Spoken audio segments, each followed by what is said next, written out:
Bonjour, bien-aimés dans le Seigneur. Je vous salue dans le précieux nom du Seigneur Jésus-Christ. Nous allons aujourd'hui méditer le premier épître de Pierre, le chapitre 3. J'espère que chacun d'entre nous a bien débuté sa journée. Nous allons prier sans plus tarder. Seigneur, béni sois-tu toi qui nous permets encore de méditer ta parole. Donne-nous la sagesse, Seigneur, de comprendre les profondeurs de ta pensée et que la gloire et la puissance te reviennent. Au nom de Jésus. Amen. Donc, je vais lire et au fur et à mesure, nous allons méditer. Femmes, soyez de même soumises à vos maris, afin que si quelques-uns n'obéissent point à la parole, ils soient gagnés sans parole par la conduite de leurs femmes. En voyant votre manière de vivre chaste et réservée, ayez non cette parure extérieure qui consiste dans les cheveux tressés, les ornements d'or ou les habits qu'on revêt, mais la parure intérieure est cachée dans le cœur, la pureté incorruptible d'un esprit doux et paisible qui est d'un grand prix devant Dieu. Ainsi se paraient autrefois les saintes femmes qui espéraient en Dieu, soumises à leur mari, comme Sarah qui obéissait à Abraham et l'appelait son Seigneur. C'est d'elle que vous êtes devenues les filles en faisant ce qui est bien, sans vous laisser troubler par aucune crainte. Ici, l'apôtre Pierre commence à donner des instructions véritablement dans le foyer. Oui. Et il dit ici, il s'adresse d'abord aux femmes, parce qu'après, il va s'adresser aux hommes. L'instruction qu'il donne ici aux femmes, c'est que les femmes doivent être soumises à leur mari, afin que si il arrivait que leur mari n'obéit pas à la parole de Dieu, que par leur attitude qu'ils amènent véritablement leur mari à marcher dans le droit chemin. Bien aimé, ici, ce que l'apôtre Pierre est en train de nous dire est quelque chose de profond. Il dit ici que les femmes doivent être soumises à leur mari. Et il dit ici que par leur attitude, ils vont pouvoir attirer leur mari qui, peut-être à une certaine manière ou dans un certain moment, n'agit pas selon la parole de Dieu. Leur attitude va les amener à obéir à la parole de Dieu. En fait, ici, quand je lis cette parole, ce qui attire plus mon attention, c'est le fait que, ici, la Bible nous dit que les femmes, par leur attitude, sans même dire un mot, ont la capacité d'amener leur mari, peut-être qui n'a pas connu le Seigneur, à venir dans le droit chemin. Ou soit, peut-être même aussi un mari qui a connu le Seigneur, mais pour une situation, n'a pas agi selon la sagesse de Dieu. Que l'attitude de la femme puisse l'amener à revoir les choses, à se questionner pour revenir dans le droit chemin. Bien aimé, cela me touche beaucoup. Je ne sais pas si vous réalisez cela. Et ma prière, c'est que Dieu nous aide à savoir quand ouvrir la bouche et quand ne pas ouvrir la bouche. Ici, l'apôtre Pierre est en train de le dire parce que sûrement que peut-être nos sœurs, des fois, les femmes, des fois, manquent de sagesse, des fois dans des remarques. C'est vrai, elles ont peut-être raison, mais dans la manière de faire, des fois, elles peuvent manquer de sagesse et peut-être irriter le mari, le pousser peut-être encore continuer dans ce chemin. Et ici, l'apôtre Pierre dit que si une femme veut amener son mari à obéir à la parole de Dieu, il faut que cette femme elle-même soit d'abord soumise et que cette femme puisse véritablement montrer la bonne conduite, c'est-à-dire manifester Christ pour que par cela que ça interpelle le mari. En fait, ça nous parle à nous tous. Ça nous montre ici que, moi, je pense que c'est quelque chose qui nous parle à nous tous. Que le Seigneur nous aide à savoir quand ouvrir la bouche. Bien aimé, des fois, nous sommes pressés de faire les remarques aux autres. Nous sommes tellement pressés de pouvoir dire aux autres qui sont dans l'erreur et des fois, notre attitude pousse l'autre à continuer même dans ce chemin Pourquoi? Parce que nous avons agi selon la chair. Laissons le Seigneur nous conduire. Si le Seigneur veut que nous gardons le silence et manifestons la nature de Christ pour que, à travers cela, que la personne voit que ce qu'il est en train de faire, ce n'est pas ainsi. Ce n'est pas en parlant, ce n'est pas en criant, en demandant à la personne, en disant à la personne que oui, tu as fait ci, tu as fait ça et autres, que forcément la personne va revenir dans le droit chemin. Je ne dis pas ici que ce n'est pas bien de faire des remarques. Mais je dis ici que le Seigneur nous aide, moi-même le premier, à ce que, avant d'ouvrir nos bouches pour faire une remarque, que ce soit le Seigneur qui nous pousse à le faire. Parce que ici, ce que l'apôtre Pierre est en train de donner comme instruction aux femmes, c'est de pouvoir être soumises et que par leur silence et par l'attitude qu'ils ont dans le foyer, la conduite, qu'ils puissent amener leur mari à pouvoir marcher conformément à ce que la parole de Dieu dit. Et c'est merveilleux. Ma prière, c'est que nous aussi nous apprenons par là, que ce soit homme ou femme. Oui, il faudrait que ce soit notre attitude qui pousse une personne à marcher dans le droit chemin. Et il ne faut pas que nous soyons trop dans les paroles, parce que des fois, nous voulons nous-mêmes gérer les choses et nous voulons nous-mêmes faire les remarques par nos stratégies humaines et nous irritons. Nous pouvons même le faire mal par manque de sagesse. Au lieu de pousser la personne à être humble, reconnaître son erreur, nous poussons la personne à encore être davantage orgueilleux. Pourquoi? Parce que ça n'a pas été fait conduit par l'esprit. La meilleure manière de pousser une personne à marcher selon la parole de Dieu, c'est que nous-mêmes d'abord, nous qui avons remarqué l'erreur chez l'autre, que nous puissions nous-mêmes marcher comme il se doit, que nous-mêmes puissions prier pour cette personne. Et c'est ce que l'apôtre Pierre nous dit ici. Et il continue toujours par rapport aux femmes. Il dit ici que pour les femmes, il ne faut pas que ce soit la parure extérieure qui soit vue. Et quand nous lisons cela, ça nous rappelle un peu les mêmes instructions que Paul pouvait dire à Timothée. Oui, dans le premier épître de Paul à Timothée, il y a également ces instructions. Ici, en fait, ce que nous pouvons comprendre, c'est quoi? Naturellement, la femme a tendance à soigner son image, à soigner le côté extérieur. C'est ainsi qu'elle peut se maquiller, porter des bijoux et autres. Naturellement, la femme aime le faire. Mais ici, ce qu'on est en train de nous dire ici, ce n'est pas que la femme ne peut pas se faire belle et autres. Parce que malheureusement, aujourd'hui, il y a des fausses doctrines qui veulent dire que voilà, la femme ne doit pas porter des bijoux, se maquiller, faire des cheveux, tout ça. Non, il ne s'agit pas de ça ici. Pierre est bien clair ici. Il dit que ce ne soit pas la parure extérieure qui soit mise en relief. Ce qui veut dire que quoi? Bien-aimées sœurs, en fait, la parole de Dieu est en train de nous dire ici que quand quelqu'un vous voit, il ne faut pas que c'est le côté extérieur qui frappe aux yeux.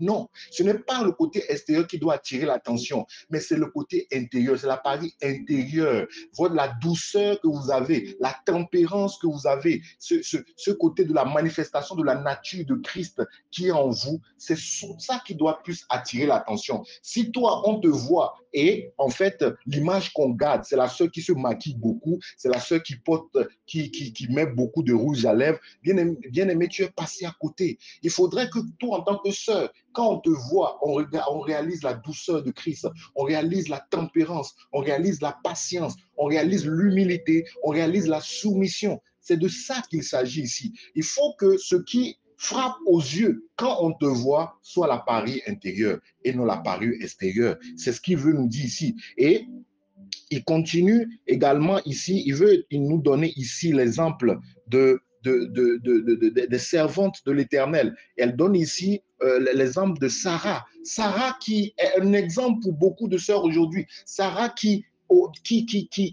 était soumise à Abraham. On dit qu'elle est tellement soumise à Abraham qu'elle appelle Abraham Seigneur. Oui, ce ne veut pas dire ici que Dieu veut nous dire ici que les hommes sont plus valeureux que les femmes. Non, ce n'est pas cela. nous sommes égaux aux yeux de Dieu, mais il y a une inégalité en termes de rôle que nous jouons. Dans le foyer, il y a chacun a un rôle bien spécifique. Voilà. Mais Dieu nous aime nous tous. Ça ne veut pas dire que l'homme est plus intelligent que la femme, a plus de valeur. Non, ce n'est pas cela. C'est que Dieu veut nous dire ici qu'il y a un rôle pour chacun dans le foyer. Et Dieu sait pourquoi il a spécifié ainsi. J'aime souvent le dire, dans un pays, le président n'est pas le plus intelligent, mais Dieu le place à la tête du pays en tant qu'autorité et il est obligé de gérer les savants du pays, les scientifiques du pays, les personnes qui ont beaucoup étudié dans le pays. Il est obligé de les gérer. Il est obligé de les gérer, toutes ces personnes, alors que ces personnes sont peut-être plus diplômées que lui. Donc, il faut savoir que, en fait, ce président, par exemple, ce n'est pas qu'il est plus intelligent que les autres, non, mais c'est au niveau des rôles, Dieu a décidé de le prendre comme autorité. Et quand Dieu te prend comme autorité, Dieu te donne les aptitudes qu'il faut, voilà, pour jouer ce rôle-là. Souvent, il y a de ces genres de discussions dans certains foyers pour dire que non, pourquoi y a des gens même qui vont jusqu'à dire que mais Pierre ou Paul sont machos parce qu'ils marginalisent les femmes. Mais bien aimé, c'est très dangereux. C'est très dangereux. En fait, la pensée de Dieu est différente dans la pensée du monde. Et Dieu sait pourquoi il a mis les choses ainsi. Et moi, je l'ai toujours remarqué par ma petite expérience. À chaque fois que ces choses n'ont pas été respectées dans le cadre du mariage, ça a toujours été un chaos. Dans un foyer chrétien, chacun doit être à sa place. Dans chaque foyer, chacun doit être à sa place. L'homme doit être à sa place, la femme doit être à sa place. Chacun doit jouer son rôle. C'est très important. Mais nous sommes égaux au jeu de Dieu. Mais en termes de rôle, chacun doit pouvoir faire sa part. C'est de ça qu'il s'agit ici. Donc voilà pourquoi on nous donne ici l'exemple de Sarah et on dit que vous, aujourd'hui, nos sœurs, qui sont des filles vous êtes devenus les filles en faisant ce qui est bien sans vous laisser troubler par aucune crainte. C'est ça. Vous devez véritablement être soumise et par votre attitude, pousser votre mari à pouvoir peut-être le montrer la façon d'agir au cas où il est dans l'erreur. Donc, ça nous montre vraiment que nous devons faire très attention, vraiment. Si nous voyons que le bien-aimé est dans l'erreur, la première chose que nous devons nous poser la question, est-ce que moi-même qui ai détecté cela, est-ce que moi-même je suis un modèle? Est-ce que moi-même j'essaie d'abord de montrer le bon exemple? C'est de ça qu'il s'agit d'abord. Oui, il ne s'agit pas de commencer à courir pour aller vouloir faire la remarque. C'est très facile de vouloir faire la remarque. Mais est-ce que toi-même qui pour faire la remarque, est-ce que toi-même tu es déjà un modèle? Oui, voilà. Parce que ici on nous donne cet exemple palpable. Nous continuons, il continue ici par le mari. Il dit Marie, montrez à votre tour de la sagesse dans vos rapports avec vos femmes, comme avec un sexe plus faible. Honorez-les comme devant aussi hériter avec vous de la grâce de la vie. Qu'il en soit ainsi afin que rien ne vienne faire obstacle à vos prières. Enfin, soyez tous animés des mêmes pensées et des mêmes sentiments, pleins d'amour fraternel, de compassion et d'humilité. Voilà, ici, quand Pierre s'adresse au mari, ici, ce qu'il dit, c'est que les maris doivent user de sagesse. En fait, ce n'est pas pour rien que Dieu passe par l'apôtre Pierre pour dire cela, que les hommes doivent user de sagesse dans leur rapport avec les femmes, comme avec un sexe plus faible. En fait, c'est la Bible qui le dit ici. C'est la Bible qui lui dit que la femme est d'un sexe faible. Il faut savoir que la femme, c'est un être qui est beaucoup émotionnel. Voilà. Nous, les hommes, nous sommes souvent focus sur l'essentiel. Nous ne nous laissons pas intimider par l'émotion, mais les femmes de nature sont beaucoup émotionnelles. Vous pouvez le voir. Depuis même que nous sommes petits, nous voyons, même avec nos mamans, les mamans sont beaucoup émotionnelles, voilà, alors que les papas sont vraiment focus sur l'essentiel. Et parce que nos sœurs sont beaucoup émotives et autres, nous devons les traiter avec délicatesse, avec sagesse. Oui, des fois, elles peuvent avoir peut-être un comportement qui n'est pas à sa place, mais nous devons véritablement user de discernement et de sagesse. Et vraiment ne pas oublier que c'est un sexe faible, comme la parole de Dieu le dit. Oui, nous devons les traiter beaucoup avec délicatesse. Voilà. Et nous devons les honorer. Voilà. Nous devons être là, attentionnés. jouer le rôle voilà, qu'il faut parce qu'elles en ont besoin. Elles en ont besoin. Voilà pourquoi Dieu nous a établis comme autorité à côté d'elles. Voilà. Et en fait, ce qui est important aussi à voir ici, c'est que si nous ne faisons pas ainsi, nous laissons des brèches à l'ennemi et ça pourra devenir un obstacle à nos prières. Oui, voilà. Des fois, il y a beaucoup d'hommes dans le foyer, peut-être qui manquent de sagesse, qui, sur certaines choses, deviennent trop dures.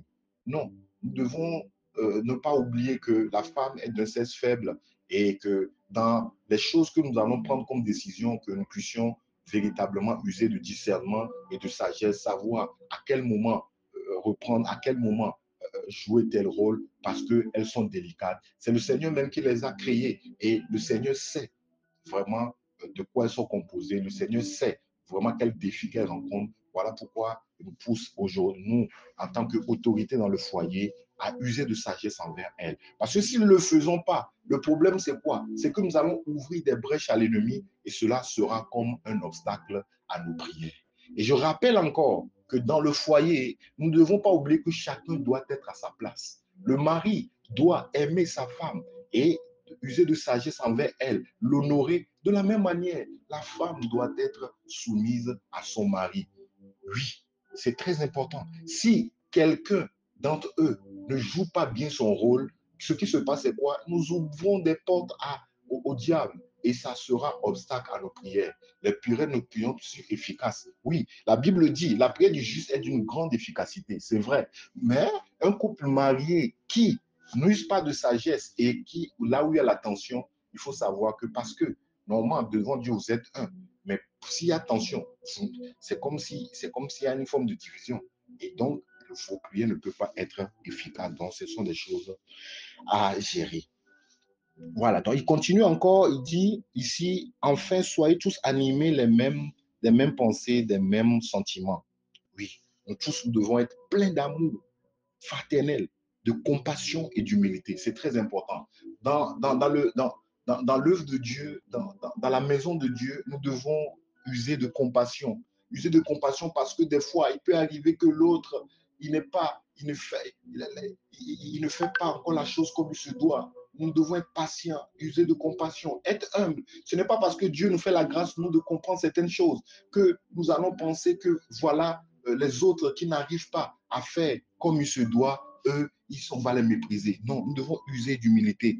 Et il dit ici que ne rendez point mal pour mal ou injure pour injure. Bénissez au contraire, car c'est à cela que vous avez été appelés afin d'hériter la bénédiction. Oui, ça nous rappelle la prédication du dimanche. Oui, où on nous dit, on le rappelle, le Seigneur encore de nous rappeler encore ici, voilà, que nous ne devons pas rendre le mal pour le mal. Oui, combien de fois c'est triste aujourd'hui dans les foyers chrétiens où, à cause du malentendu, les deux conjoints veulent rendre le mal par le mal. Non, bien aimé. Même s'il arrivait qu'un des conjoints commet une certaine erreur et que l'autre a été frustré, l'autre a mal, ce n'est pas une raison pour chercher aussi à faire aussi du mal à l'autre. Non.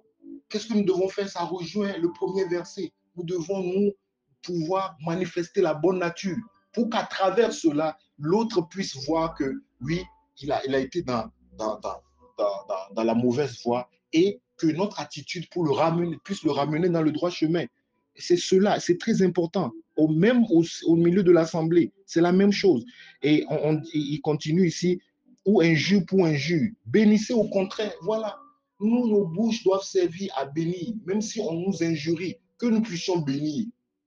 Notre bouche a été consacrée pour bénir, non pas pour maudire, parce que la malédiction ne fait pas partie de notre nature que nous avons. Nous avons reçu la vie de Dieu. Cette vie éternelle, c'est une vie qui n'a pas la compromission, bien aimé. Donc nous devons bénir, même si on nous injurie. C'est ce que le Seigneur nous a montré. C'est très important. Il dit, car c'est à cela que vous avez été appelés, afin d'hériter la bénédiction. On dit, si quelqu'un, en effet, veut aimer la vie et voir les jours heureux, qui préserve sa langue du mal et ses lèvres des paroles trompeuses. Voilà. Nous devons également préserver nos lèvres du mal et de paroles trompeuses parce que nos lèvres ont été consacrées maintenant pour prononcer ce qui est bon, pour prononcer la bénédiction et pour dire la vérité. Oui, parce que maintenant que nous sommes régénérés en Christ, nos lèvres sont dédiées que pour la vérité. On dit ici qu'ils s'éloignent du mal et fassent le bien, qu'ils recherchent la paix et la poursuivent. Car les yeux du Seigneur sont sur les justes et ses oreilles sont attentives à leurs prières. Mais la face du Seigneur est contre ceux qui font le mal. Le verset 12 est un verset qui me fait vraiment plaisir. Parce que ce verset me montre que les yeux de l'Éternel sont sur moi. C'est comme une caméra qui me suit partout. Et donc, Dieu est au courant de ce que je subis chaque jour. Dieu est au courant de tout ce que je fais. En même temps, ça me pousse à véritablement marcher dans la crainte. Parce que je sais que Dieu me voit dans le plus profond de mon intimité. Et je bénis Dieu pour la suite. Il dit que ses oreilles sont attentives aux prières des justes. Oh, quelle grâce! Ça veut dire que tout cri que nous élevons vers le Seigneur, il écoute. Il écoute toutes nos prières. Bien aimé, est-ce que vous imaginez que le diable ne vous trompe pas? Les oreilles de l'Éternel sont attentives aux prières du juste. Quelle grâce, bien aimé! Nous devons en profiter pleinement et que le diable ne nous trompe pas. Donc, tout ce que nous pouvons donner comme prière, sachant que Dieu l'a écouté. Et si Dieu l'a écouté, déjà, ça nous réjouit. Oui, pourquoi? Ça me rappelle quand j'étais petit, quand j'étais dans le besoin et que je partais vers papa et que je disais le besoin à papa, je savais qu'il allait s'occuper de cela. Le reste, je ne m'inquiétais plus parce que je sais que je lui ai dit. Le plus important pour moi, c'est qu'il revienne du boulot pour que je lui soumette ma requête et dès que je me décharge, c'est bon, je pars jouer parce que je sais qu'il est au contrôle de cela. Oui, si on m'avait dit à l'école que, ah voilà, on doit payer le reste de la scolarité, je dis seulement à papa, ah, papa, on m'a demandé de payer le reste de la scolarité. C'est bon. Le reste, je ne demande même pas, est-ce que tu as l'argent pour payer? Non. C'est la même chose que nous devons faire. Comme des enfants, nous devons nous assurer que tout ce que nous donnons, disons comme en prière à Dieu, il écoute. On continue. Il dit ici, il dit, mais la face du Seigneur est contre ceux qui font le mal. Voilà, Dieu est contre ceux qui font le mal. On dit ici, et qui vous maltraitera si vous êtes zélé pour le bien. D'ailleurs, quand vous souffrirez pour la justice, vous serez heureux. N'ayez d'eux aucune crainte et ne soyez pas troublés. Mais sanctifiez dans vos cœurs Christ le Seigneur, étant toujours prêt à vous défendre avec douceur et respect devant quiconque vous demande raison de l'espérance qui est en vous et ayant une bonne conscience, afin que là même où il vous calomnie, comme si vous étiez des malfaiteurs, ce qui décrit votre bonne conduite en Christ soit couvert de confusion. Car il vaut mieux souffrir si telle est la volonté de Dieu et faisant le bien qu'en faisant le mal. Christ aussi a souffert une fois pour les péchés, lui juste pour des injustes, afin que de nous amener à Dieu, ayant été mis à mort quant à la chair, mais ayant été rendu vivant quant à l'esprit, dans lequel aussi il est allé prêcher aux esprits en prison, qui autrefois avaient été incrédules lorsque la patience de Dieu se prolongeait au jour de Noé, pendant la construction de l'arche, dans laquelle un petit nombre de personnes, c'est-à-dire 8, furent sauvées à travers l'eau. Cette eau était une figure de baptême qui n'est pas la purification des souillures du corps, mais l'engagement d'une bonne conscience envers Dieu et qui maintenant vous sauve, vous aussi, par la résurrection de Jésus-Christ, qui est à la droite de Dieu depuis qu'il est allé au ciel et que les anges, les autorités, les puissances, ils lui ont été soumis. Amen. Voilà. Nous voyons que dans la suite, il le dit que, en fait, que ce soit pour nous une joie de pouvoir souffrir pour la justice de Dieu, que nous n'ayons même pas peur et que nous soyons également des modèles envers ceux-là même qui cherchent à nous persécuter, afin que véritablement, là où même ils cherchent à nous avoir, qu'ils ne trouvent aucun alibi. Bien aimé, nous devons véritablement être comme des Daniel. L'histoire de Daniel nous fait plaisir. On a cherché à piéger Daniel par tous les moyens, mais ils n'ont pas pu. Le seul moyen de piéger Daniel, c'est de pouvoir décréter que plus personne ne doit prier un autre Dieu. Oh, mais que c'est merveilleux. Voilà, c'est ce que Dieu nous demande de faire, que nous puissions prendre position pour lui, manifester sa nature. Et s'il arrivait que nous souffrions pour lui, que nous soyons réjouis, que nous n'ayons même pas peur pour cela, parce que c'est pour une bonne cause. Bien aimé, il y a beaucoup de choses que nous pouvons apprendre dans ces passages. Et ma prière, c'est que chacun d'entre nous puisse le méditer et que nous puissions véritablement encore nous imprégner de ce que le Seigneur voudrait nous passer comme message aujourd'hui. Que la grâce et la paix du Seigneur soient votre partage. Amen.